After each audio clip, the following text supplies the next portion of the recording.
Call Gemo Pro on 0703-899599. Soborogesha komanya biche bigero kudirira mukasinema kafe kano olwaliro bakayise DS designated survivor intandikwa warabye byabaddeho irange Showers Road yali secretary wa Hadi yafuka kati omukulembeze w'eggwanga secretary of housing and urban development wabula ngabo manyi munange wababeera mu mbeera nisaze wetwogerera abe FBI olwoko jaji bali bazudde nene nga kirabika kojja yali tennaba kubaluka oba teyabaluka keno mukasiya kano nga tuze bali waliwo nakyala ayitibwa Ana akolera FBI yabadde abagamba nti mukyaliko ekyo naye waliwo theory okubanga eyo kojja yabadde eteekeddwawo nga teteekeddwa genda maaso na kubaluka yajja agezeko kusisikana deputy director wa FBI kati ono agamba nti focus yaffe tulina okugezaako okubanga tufolonga be twandise ba usual suspects waliwo abalukweida alusyaka mpozi ng'ogasseko n'ezibora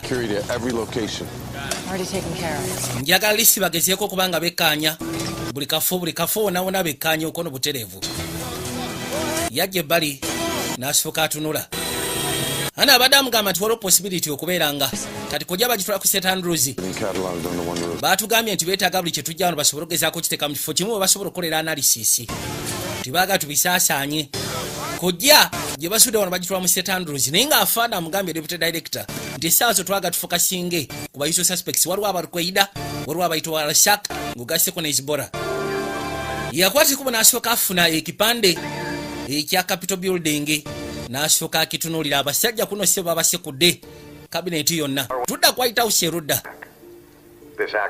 musaatu yali atudde era ng'agenda maaso n'ogezaako paasi nga kyetwandiyise speech eri abaye speech yeesoose ng'omukulembeze w'eggwanga oku ntikko kati nga bagamba nti yebadde first address ye eri abantu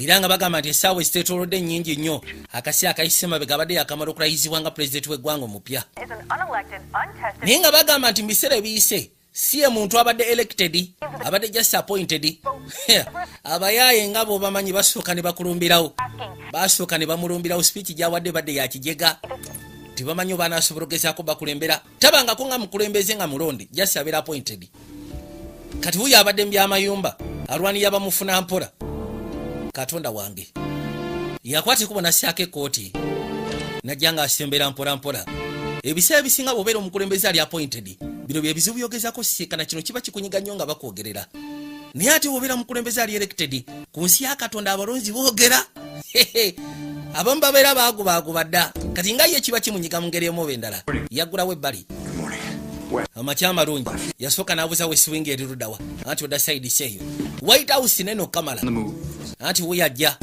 yakwata ekubo n'asembera agenda tandika okugezaako sisiikana abamu kwabo abakozi bagenda okukola nabo naye essaawa zino balina mukulembeze wa ggwanga balina pulezidenti tebalina kabineti tebalina basekuritaries abamu bafudde abasinga obungi bakongressmani abasinga bafudde kwegamba agenda okuyita mu nkubo ng'aboogera bye boogera uli yagamba mukazi wange abadde taŋŋanyiza kudda mu White House basuubira nti White House yegenda okuddamu sekulwa uli yagambye musimanyi owange yafudde ebigambo bingi ebyogerwa anti olina briefing ekulindiridde mu Oval yegwe White buterevu sebo ngenda kulabula amazima ga Katonda briefing gyogenda mu sinyangu ogenda sisikana abasajja abasiigira ddala okubeera ab'ettabbo kamala kakati yajja ebbali abasinga bagamba twandibadde oba tusooka ne tuyimiriza ebintu ebimu sebo tugenda kusaba osooka oggalawo banka essaawa eno yennyini olina amugamba singa oggalawo banka abantu bo bajjeko sente zaabwe Amerika omanyi naawe embeera era ng'agamba ti singa banka tuziggulawo kibaseegeza abantu bagenda kuidrulinga ssente banka zigenda ggwa yasooka n'abuuza amazima ga Katonda mu ggulu baani abakoze tulina bwe twatuuse ku bakoze kino ne bamugamba ntugezaako tunulya abantu abo abalabe baffe abalina skills ng'ogasseko n'obusobozi okukola ebintu nga bino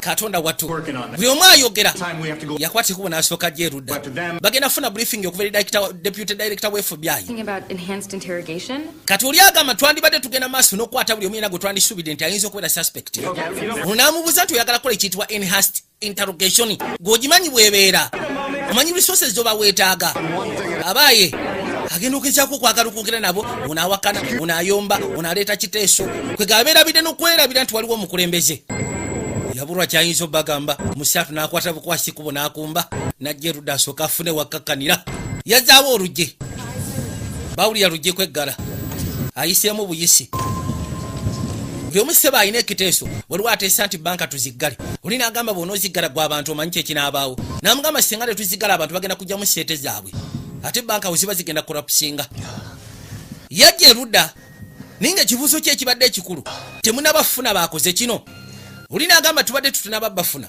naye nga tugezaako tunuli abo abalina resources ne skills eziyinza obasobozesa okukola ekintu nga kino yajja ebbali eno gye bateranga otula ne pulezidenti naddala abasecuritaries be yateranga okwesiga era bwe wali entebe ye nga ye secretary of hard housing and urban development kati essaawa zino entebe gy'alina otulako y'omukulembeze w'eggwanga n'amanya si byangu duli yaleetanga ebiteeso nga biri focused mu sekita emu yokka wabula kati buli kimu kyonna alina okugezaako kitunuulira nga bwe kitambula mu ggwanga bano baakwate kuba ne bajja personal assistant we mpozi ng'ogasseko n'abadde deputy chief of staff Mr. President mbadde neetaaga akafo akasirifu wesobola okukakkanira yagamba nti wansi eri wabaddeyo kerere kono si kerere bw'oba ogenze ku muzannyo gw'omupiira gy'osanga kerere eyo wabaddeyo kavuyo njagala tufune engeri gyetusobola okugezaako tambuza siina na kabinenti anti ekisookera ddala kijja kwetaagisa ofune chief of staff gw'obadde kinawo abaaye siri mwetegefu kukola decision ya kufuna chief of staff mwembiri njagala musituke mu nyambe nsooka efune kabineti gye ngenda okuddukanya naye eggwanga yessebo kirungi essaawa zo tugenda sooka tuggalewo banks wabula ATM nga zikola njagala tugezeeko monitoringa situation nga bwetambula mu Michigan abantu ba America baagala okumanya ani yakoze kino nange neetaaga okumanya ani yakoze kino n'ekirala olwaliro njagala gezaako kugenda ku Capitol building gye baagikubidde ate bw'oyogera bw'oti eyo nno nsonga Aroni yamugamba eyo nsonga bw'okwatekubo n'ogendayo kijja kuleetera abantu ogezaako kubanga bakkakkana mbirowoozo kubanga speech gy'owadde tebadde yakabi ekyo kigenda kubeera kya respect si politics ngenda kikolanga nze for respect not politics jwira ye Aroni engeri gy'abadde deputy chief of staff amanye engeri gye balwaningamu ebintu bino through politics whatever you do olina okukakasa nti kiri mu politics muve mu by'obuntu tuderi Seth Right musajja wattu gyebaleko neiba kuki nga muli mu kututta egada ekatuyo mukoze eki jwira ne wobeeramu oluyidi baba kulabanga ziba teziribusa polisi yamusalako omusajja wattu gwe ssebo osooka olindeko amakyamalungi kona amakyamalungi twaga tulabe ekyokwatidde mu kasawo awo kiki ekiri mu kasawo ako jasinkolera mu White House okolera mu White House manye siikana omuntu ng'afaanana ng'omuwarabu n'agamba nti akola mu White House kiba kyewuunyisa njagala kumanya lwaki munyimiriza anti sooka otulaga identification card mbeera wali eri kale siganyi wafaanana bubi naye wembeera kuba wanyamba otuuka ku gye mugendaga gye nkajjuliza n'abasimba kaadi nga bw'omanyi nti ebintu byabwe byakyuka oli ayita obuyisi n'agenda mu motoka records zibeerako ku laptop erinnya lyo gwe Seth Right kono okusinziira ku mmange munnange abadde amusuubiramu zi Fahadi zi Salimu zi Akimu naye yeeyita Seth Right ambuuza gwe Seth Right kono okusinziira ku mmange kuba ye yali ntuma abayaye yakwata ekubo yeeyogereyo ate Blanchard tumufule secretary of state kona qualifyinga nze mbadde ndowooza Garfield olabye otya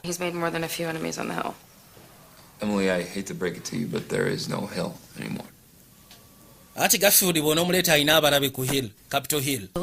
Kati kiringa agamba nti lwaki tufuna MP gundi n'amugamba nti MP gundi oyo wattabu alina abalabe mu parliament n'amugamba parliament tekyaliwo kwegamba Capitol Hill tekyaliwo gwe naawe saagala osituke nga buli kaseera bonda basiri n'abagereka anti era tewali njawulo virtually there is no resemblance tewali njawulo mbadde nse kwetondera kono se kwetonda speech gye wakoze gye wawandiise yabadde ensufu era ng'omuntu ategeera mu butuufu abagiwulidde akwatibwa ennaku naye jasibwa kubanga abantu si bamativu kubanga nze yagiwaddeyo ono yamugamba ensi si neetegefu kwegamba ensi netegefu kubeera mu mabega wa muntu yenna. Mr. President, ati soko olengera ekiri mu Michigan. Michigan Dearborn. Ebituseewo bikalubye Michigan. Batandise ogenda maaso n'okwata abasiraamu. Babasekula poliisi ekirimu. Ono yagamba tufudde Katonda wattu. Ya Rabbi. Governor Sebo yafuuse governor. Mr. President. Soko jorabe. Yakwate kubona yetolola. Bafunye Governor Royce.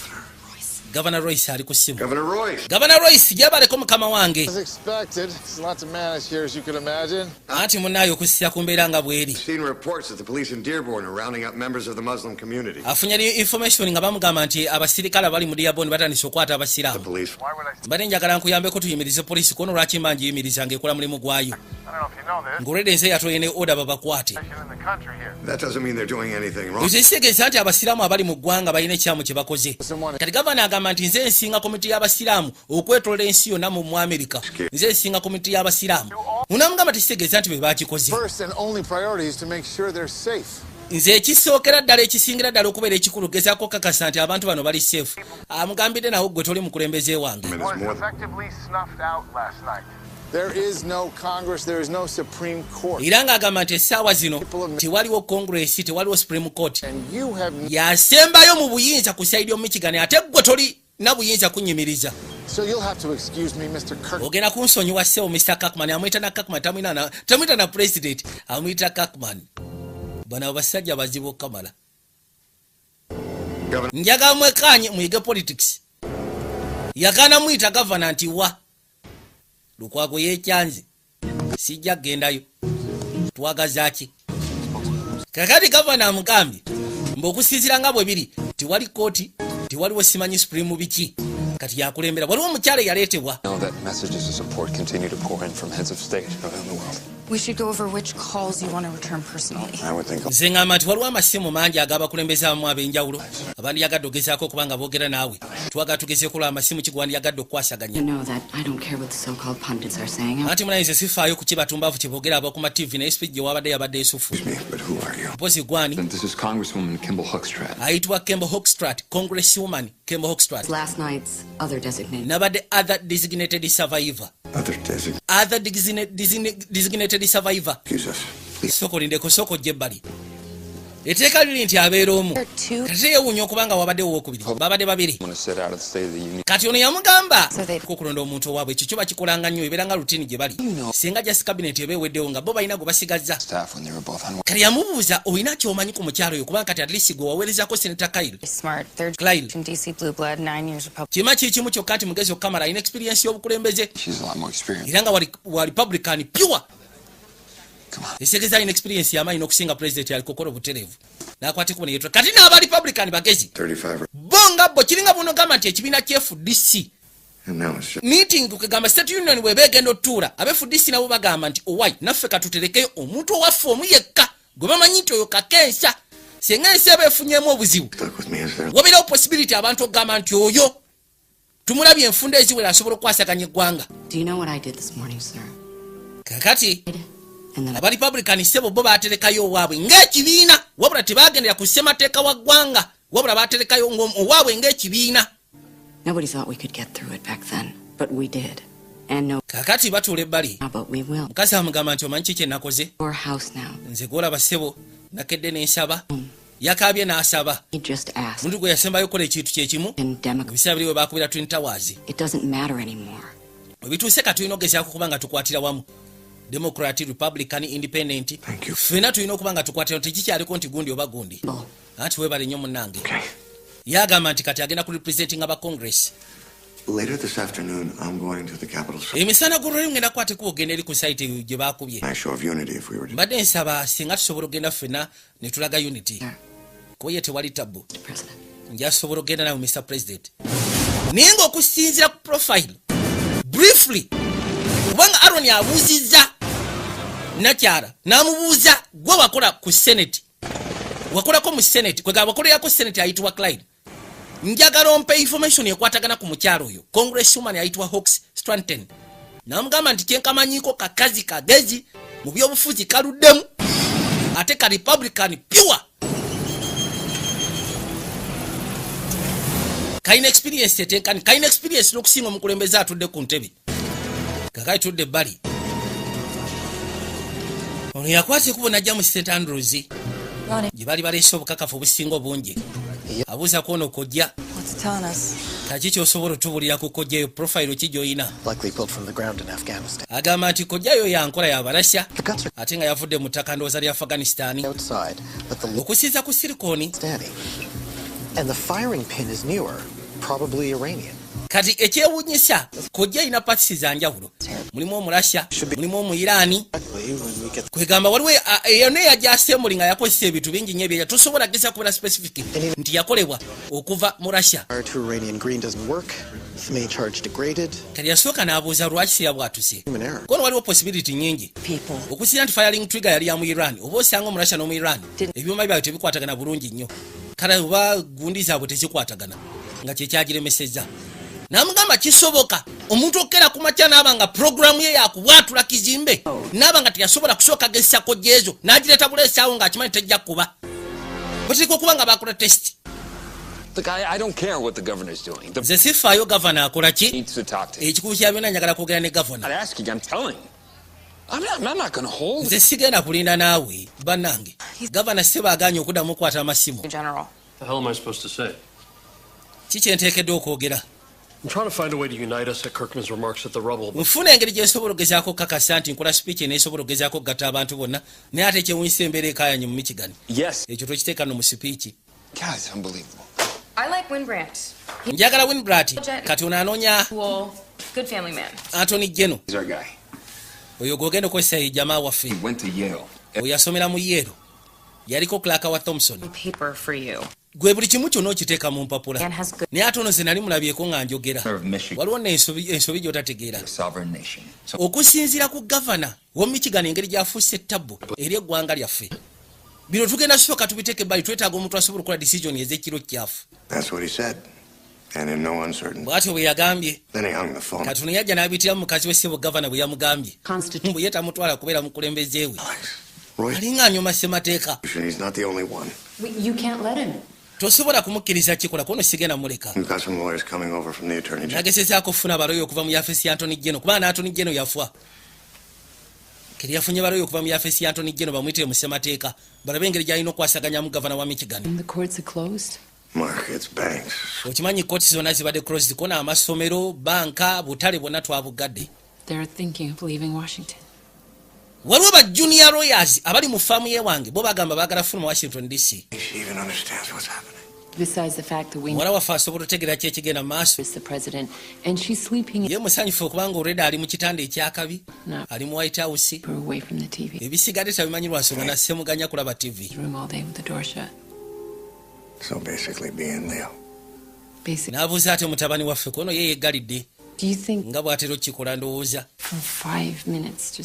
naye ddala mutuufu osobola okugezaako for 5 minutes okulowooza nti bino tebiriiwo n'amugamba gwe olabika osaaga okusiza ku kyabadde mu Oval Office bali be nasisikanye kizibu okukkiriza mbu tebiriiwo tuli mu reality tosobola kupretendinga ziba teziri busa generali najja bangambye nti oli busy ko kiriko osobola okuŋŋamba waliwo ensonga gye njaga tudiscussinge privately anti ono mukazi wange mukazi wo talina code word eyitibwa clearance definitely oyo avwewo njaga kwogera naawe kiki kyogenda okumpitiramu yagamba nti deputy director bakoze positive identification ku baani tutegedde ani yakubye Capitol Hill tutegedde ani yakubye Capitol Building Alusaka kati bajja basooke bamulage okusinziira ku residues ze bajja ku debris oba kye twandiiseko ebyo byasigalidde ku Capitol Hill bagenza okukola identification nga kiraga nti ebintu ebyakozeseddwa okukola kojja eyabaludde Capitol Hill waliwo ekiyitibwa Secronite Alusaka bwe batera okugezaako okukozesa ebintu ng'ebyo kale FBI ekakasa ku kina 100% nti Alusaka be bakoze kino 75% kwe bali 75% awe tutambulira tetutera kusukaawo 70% 75% kuyagala nti nkulira olutalo. All the more reason to get it right, Tom. Njagala mufune ensonga ezizo baleetera okuba nga tuli ku 100% at least. Look, you did a fine job staving. Akaseera akayise emabega twali tufokasize ku bayirani n'okola omulimu omutuufu okamala obataata. And talk will not work here. Wabula ebyokwogera ssebo wano tebikola. And I am giving you an enemy we can kill. Wabadde osaba omulabe kati nkwadde omulabe gwe tusobola ossekula. The people who did this. I lost colleagues, friends, people. Leka kulowooza Moze siruma ku ki ekyatuusewo nafiirdwa mikwano gyange. Nafiirdwa abantu benfaako. Them limb from limb, which is why nange njagala nfune omuntu eyakoze kino muyuze embiriizi. Kyekyo lwaki njagala mufune information. 75%. Bw'onooba ofunye ekisuka ku 75% awo nja kujjamu ettirenze kennyini. 25. Kati oyagala mmeka 25 ze zakigaddeyo ate obuuza ki? The death as of 30 minutes ago is not. Kakati That includes bano baakwata ekkubo ono najja asooka agezeeko banyonnyola. those we've been able to ID from Congress and the Supreme Court. Agamba sofa ku bantu abafudde. FBI. Owedde wabadde ba representatives ndowooza 439, ba senators 100 abafudde, This is the work. aba justice 9. As we know, this is the latest offshoot of Al Qaeda. They are dispersed throughout North Africa, which may Era ng'agamba nti essaawa zino information gye tufunye lisobola okugezaako besi nga abakoze kino need to reach out to Al-Saka. Ate Al-Saka batera kuzungireyo waggulu mu mambuka ga Afrika. firm up. Bantu si bangu bagezaako kusiikana. Naye tulina ofokasinga nga bwe tusobola. Is Al-Sakar taking credit? Ono yagamba Al-Saka bavuddeyo ne batekinga credit. It was months before bin Laden took responsibility. Ekyakulwa tuyinza obutakifokasinga lwa nsonga kyatwala emyezi egiwererako ddala. Bin Laden okuvayo n'agamba nti yali akubye Twin Towers. So kati kye tulina kye tugenda osooka ovuga nakyo. Yajja. How you doing? Oli otya? Same as everyone else, I guess. Anti ng'abasigadde bonna. I just came from Andrews. Mba ku St. Andrews. Found the UXO. Kojja gye baazudde. It may not be telling you what you think it is. Eyinza okuba nga tekuwa information okusiya ku ki ky'olowooza. Well, what if they wanted us to find it Watya singa babadde baagala kojjayo tugizuule. and not consider any other options? Nga tebaagala tugezeeko tulamu options endala zonna tufokasinge ku Al-Saka. For you in 09 in Iraq. This is different, Hannah, and you know it. Namugamba njagala ompe profile kwegamba ompe theory endala. Kono theory zenkwadde zonna zibadde zikuyamba. Mu Iraq gye tubadde ng'ogasseeko ne 9/11. Theories, don't you think? Twandibadde tugezaako okubanga eno theory tugiforwardinga. Or who blew up the Capitol building? Al-Saka be baakubye Capitol building weba nga sibbo. Scares me. Anti bayinza okuba nga sibbo nga waliwo abalala abakikoze ekyo kintiisa. Gunogero fokasinga ne bakudivertinga. Mind yo nogiteeka ku Al-Saka. Naye nga Al-Saka si be bakikoze. Kegenda omukyala Ana ayogedde ne deputy director n'amugamba nti mwandibadde mugezaako kutekinga mind ne mufokasinga ne mugezaako okufunira ddala omuntu omutuufu. Ayinza okuba nga yakoze kino. Eyo kojja ayinza okuba nga yateereddwayo just to divert babajje ku nsonga. Mwe mugende n'ekyo kye baba bataddeko naye nga ate omutuufu muleseeyo emabega. A 13-car armored motorcade or out the back. President yeeteekeka genda omukazi abadde yeekyanga bino tabirabangako ebyo bye bamwambaza. Daddy. Alina n'okwambala bulletproof. How are you? Taata ogamba ki? Omutagera okuzaama serikitaawe katyako. Just to protect me in case I fall down. Anti kano nkambala kumprotecti nga jasika singa mba ngudde wansi. Go on, try. Ngezaako olabe.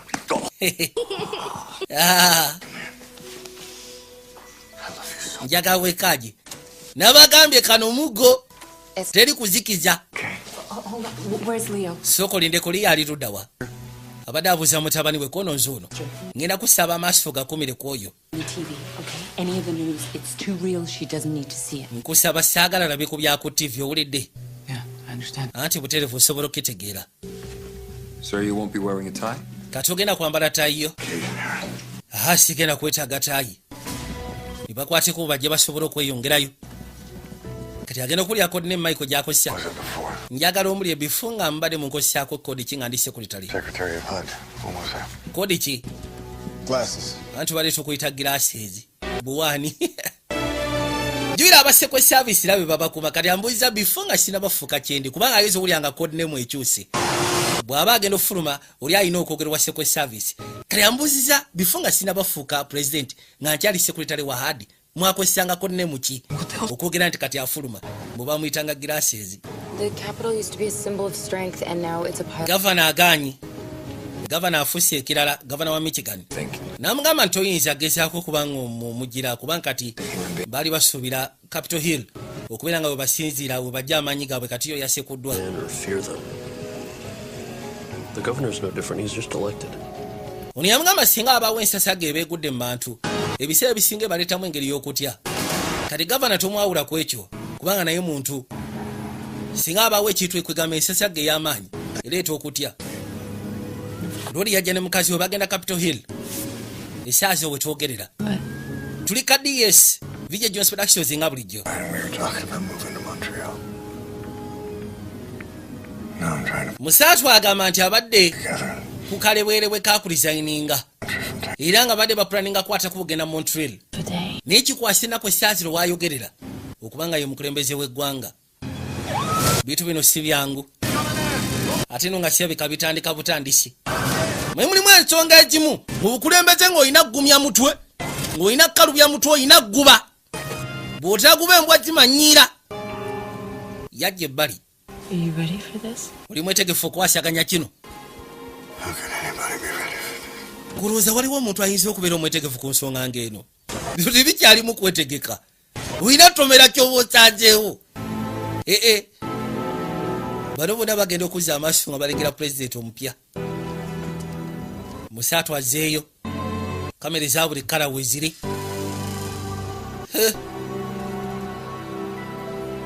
Yajja erudda. Bonna kwe kusooka ne batunula. Gomanya abantu bagambye ba representatives 439 ba senators 100 ngogasseko ne ba justice 9 roughly ngogasseko n'abasigadde bonna abateekeddwa okubeera mu Capitol building. By that time kuba president yafa ngogasseko ne vice president gata kabaseko service abamutambulirako ngogasseko na buli omu yenna abakumi b'abayina roughly babala abantu nga 1000. Analysis from TDAC indicates that Niyajja asooka amunnyonnyola okusya kwa analysis. debris is called cyclonite, also known as RDX. Agamba okusinziira ku residues etwakanyiza okuva ku debris. And that's what maximizes the destruction. Allow the Cyclonite RDX ekozesebwa ba and Alchak. has access to RDX. Yes, sir. It's the signature. What about the device you found in the book? Kati ate device gye mwazudde Go off. We believe it. lwaki teyayabise? Still running some tests. Antukkiriza ayinza okuba nga yabadde human error. Director. Naye tukyagenda maaso n'okwekaanya. Nakyala yaliwo deputy director n'agaana okuforwardingayo theory ye gye yamuwadde. Kubanga theory yasusse n'agiforwardinga eri bageneraali ne bagezaako konfaminga. Era president ne bamuyita however much yabadde etambulira ku 75%. Era gino yabadde agambye president nti basically bwe tuba tukola analysis y'ebintu bino tutambulira ku 75%. Ye yamugambye ekimu ndeetera confirmation ngeri ku 100%. Nze sigenda tinkula lutalo nga ndi ku 75%. I did not. Oh, I gotta take this. Kansooke nkwata essimu. Bagambye onkuume gwe. I'm sure you're safe. Tuli mu White House wano oli safe totya. Tiri agenda kukwatako. N'akwata ekkubo ne yeetooloola. Ninga bamugambye omuntu tamukkiriza kulaba TV. Mukazi wattu agenda okulya yeebowa. Maze ebbanga talaba TV yassaako busajja yeekaanye. Alengera kitaawe yuli agenda.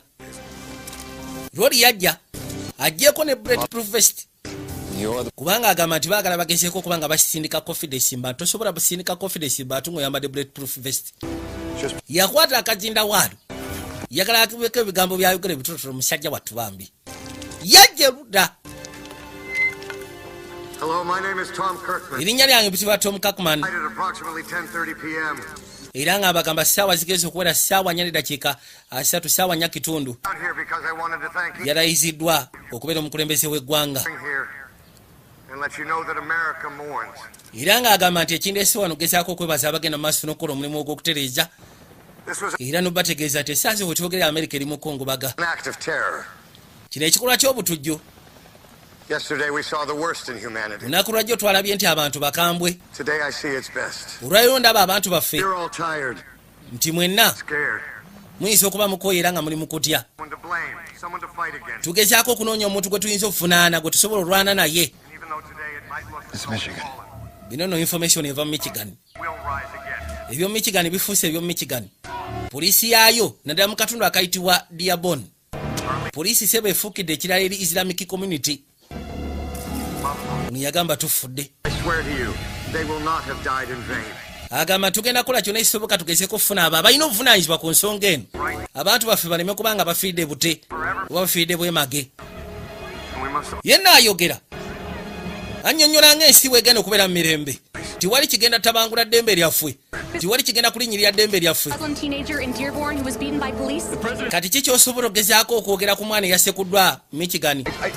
Abadde ya polisi kye baamukoze siwulidde ky'obuuza.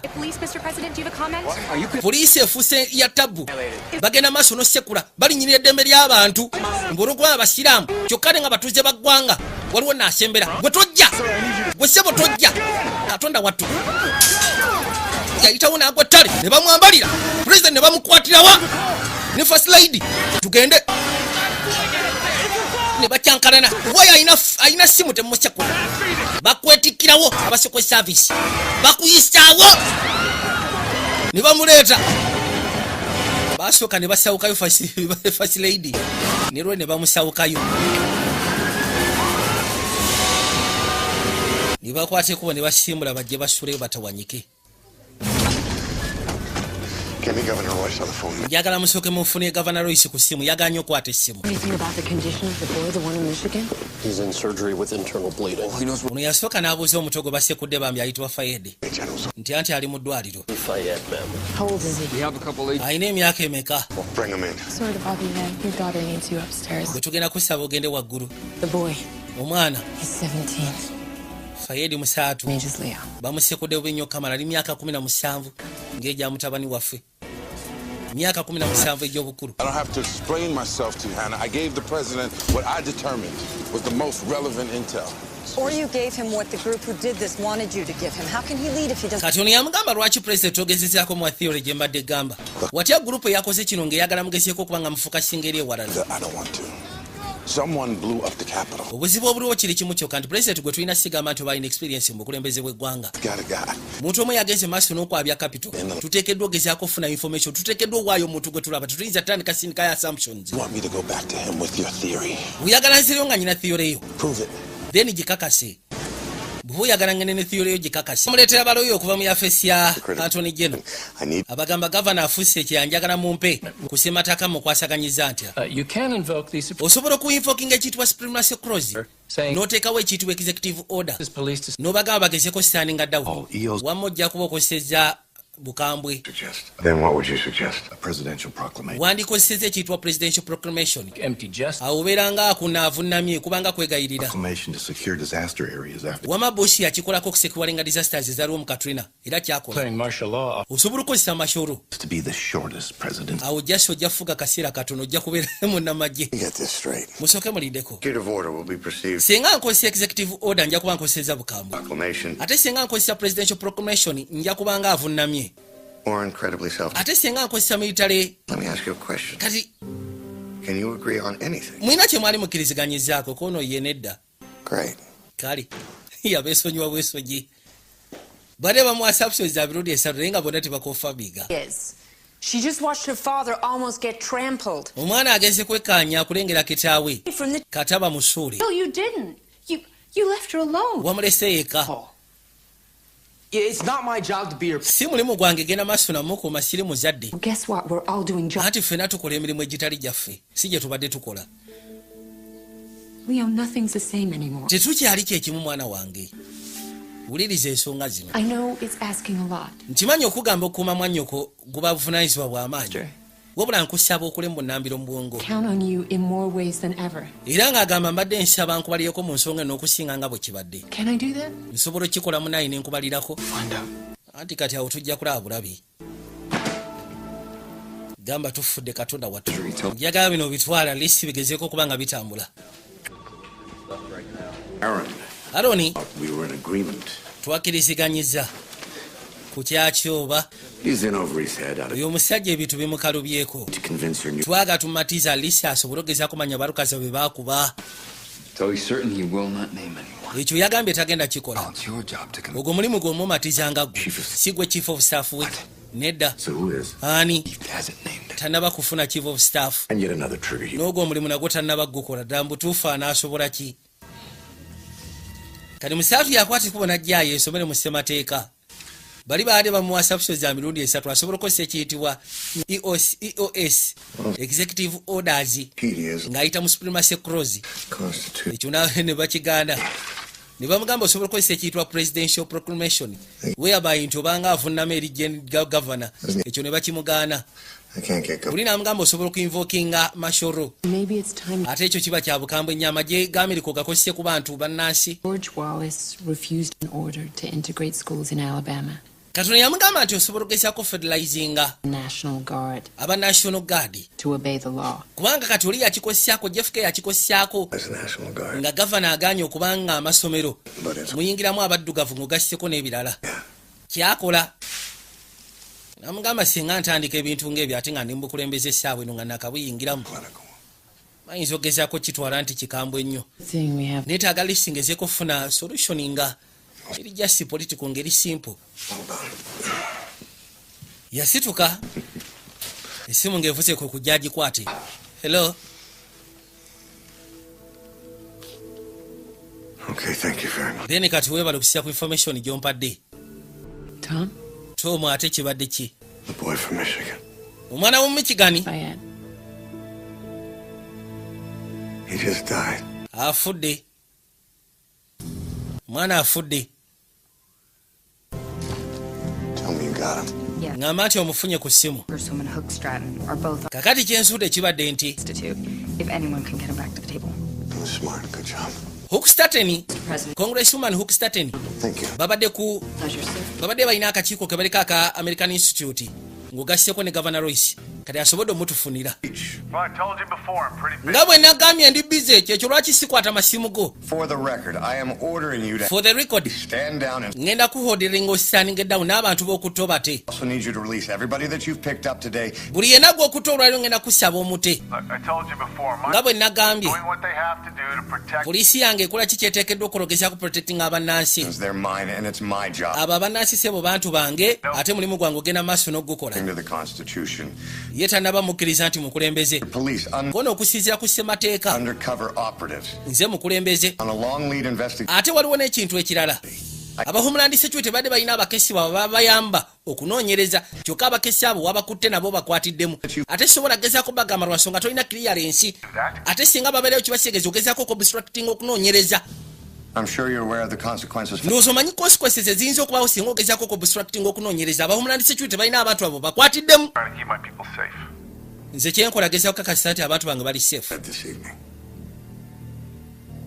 abantu bonna b'okutte bate kubanga sigenda kubulya abakesi ki abakwatiddwa tolina clearance njagala ansayo gavana essaawa eno ogenda kuŋŋamba ki ngenda gamba aba state police babate bate bonna be bakutte weebali Mr. President, Mr. President ndowooza kati nkubira aba Homeland Security mbagambye nti abantu bwe bagenda bata their agents have been released.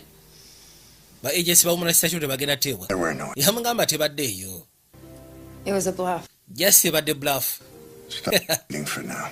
Well done, Mr. President. weebale Mr. President amuzannyeyo ako Good man. kyoba omanya nti Governor Royce musajja mulungi just wakubanga olwayo si birungi You everyone. kale Great work. abasigadde mwena mutambulemu omulimu tegubadde mubi Seth, can you hold up for a minute? Seth ngenda kusaba sooka olindemuko katini Walk with me. gyatugende ffenna DC Police. aba DC poliisi White House switchboard. baakubidde aba White House switchboard nga babuuza ebikwata ku ggwe What happened this morning? ki ekyatuuse ku makya g'olwaliro What happened in Michigan? goloosa ki ekituukawo Michigan When people don't know who their enemy abantu bwe banga tebamanyi mulabe waabwe yaani batuukira ffe olw'enfaanana yaffe manyi Want me to name Al Sakar as the group behind the bombing? baagala ngezeeko okuneeminga Lusaka nti egurupu eri emabega wa bombing Confirm with absolute naye ate aba FBI tebasobola gezaako kikonfaaminga do anything. kibakitegeeza talina kyayinza kukola ssaawa zino We gotta get this right. nteekeddwa ogezaako okukola nti kyekola kyonna nkivuga mu butuufu bwakyo How are you getting home?